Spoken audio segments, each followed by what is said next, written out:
Here's a psychology fact you're not ready for. The smarter you are, the harder it is for you to be happy. And no, that's not a compliment. Psychologists call this the intelligence trap. And once you understand it, you'll never look at your own mind the same way again. Your relationships, your motivation, your sense of purpose, all of it is quietly being sabotaged by the very thing you were told was your greatest strength. But here's where it gets even worse. Most people assume intelligence leads to better decisions, better outcomes, better lives. And on paper, sure. But inside the mind of a highly intelligent person, there's a war happening that nobody talks about. Psychology says intelligent people don't struggle with happiness because their life is harder. They struggle because their brain won't let them enjoy it. Here's the painful part.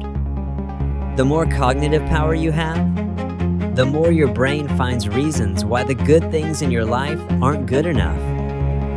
You analyze the joy right out of the moment. You're sitting at dinner with people who love you. And instead of being present, your brain is 3 steps ahead, calculating, critiquing, questioning whether any of it even matters.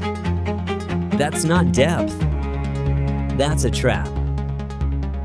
And this next part explains why your life hasn't changed yet. High IQ individuals are statistically more prone to anxiety, depression, and existential emptiness. A study published in Intelligence Journal found that people with higher cognitive ability had significantly higher rates of mood disorders. Not because something is wrong with them, but because their brain is too good at one specific thing, finding problems. Your brain doesn't distinguish between a real threat and a hypothetical one.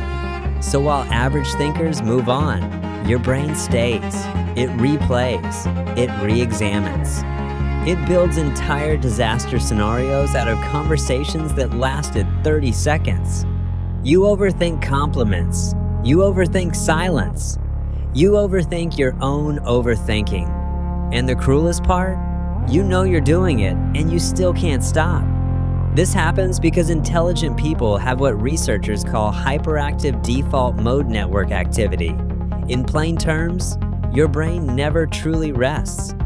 While other people zone out, your mind is generating questions, patterns, worst-case scenarios, philosophical rabbit holes at 2 in the morning. Your brain does this because it was built for problem solving. But when there's no external problem to solve, it turns inward. And suddenly, you become the problem it's trying to solve. You start questioning your relationships. Do they actually like me? Or just the version of me I perform? You question your achievements. Does this even matter in the grand scheme of things? You question your happiness itself. Am I actually happy? Or am I just telling myself I am? And the more you question, the further happiness moves.